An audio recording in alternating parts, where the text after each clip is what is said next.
Hello everyone, John Frelst with Topspin Tennis. In this video, I'm going to show you 3 magic moves on how to neutralize a deep ball in tennis. I've got footage of Carlos Alcaraz off his serve. We're going to show you how he neutralizes his shot and how it can help your game as well. The video is filled with a ton of tips. Enjoy.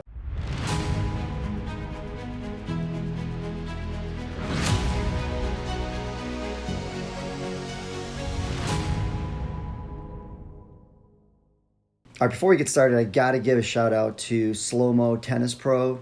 Provided this footage. They've got a great archive of video footage. Make sure you visit the link below and give them some love. Thank you so much for providing this video. All right, Carlos he's hitting a serve. And before we get into the 3 magic moves, I want to show you what he does after the serve. It's actually pretty interesting. I never really picked up on this until I really slowed it down and watched the video.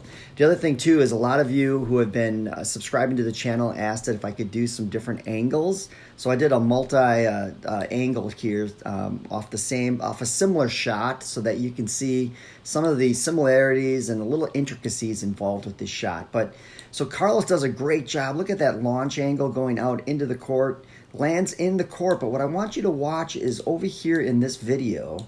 Notice how he takes a little split step after the serve. This is fascinating to me. I've always been under the impression when you launch and you land into the court, which is a good thing, right? You actually want to back up immediately to neutralize any deep shot. He actually, in this video, he actually takes a split step inside the court. Let's watch it again. Watch the video on the right. Watch how he launches and look at the split step. So this tells me one thing. Carlos is on the offensive. I have a saying that I like to compress and constrict. Compress and constrict, meaning get out into that court, look to take time and space away from your opponent and make he or she feel the pressure. So that's what Carlos is doing. Even in this shot over here, look where he's standing, looking to inflict some damage. If anything short, he's going to be looking to move forward.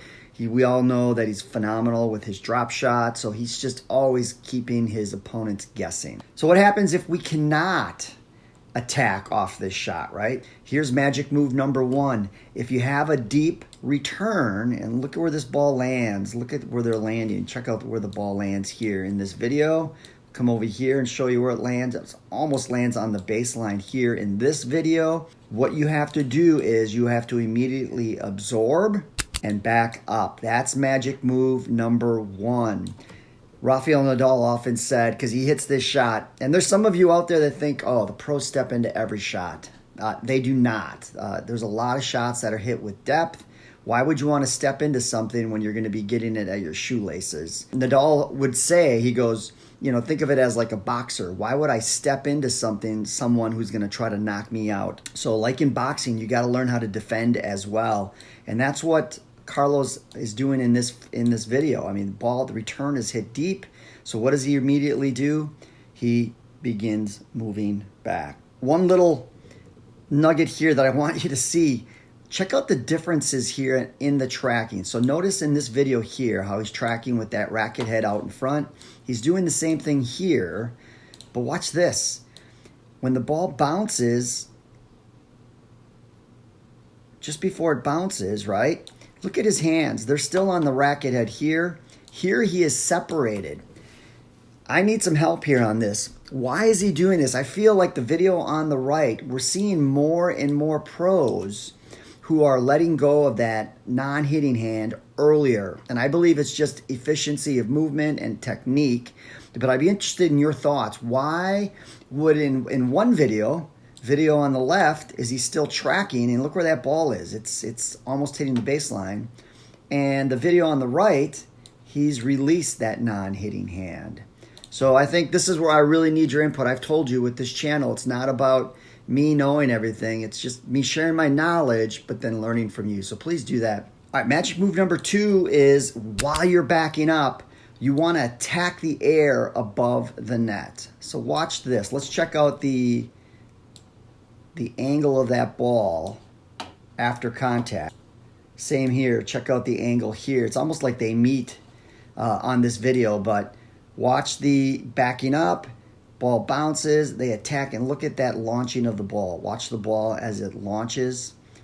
He's going to attack the air above the net and make it dip into the court. What that does is it gives him good margin. It's a heavy ball. It's got good spin and power, but hopefully that'll get the ball deep into the opponent's court. And then magic move number 3 is you regain the space that you gave up. You're looking to compress and constrict the court again. Compress the court, you move forward.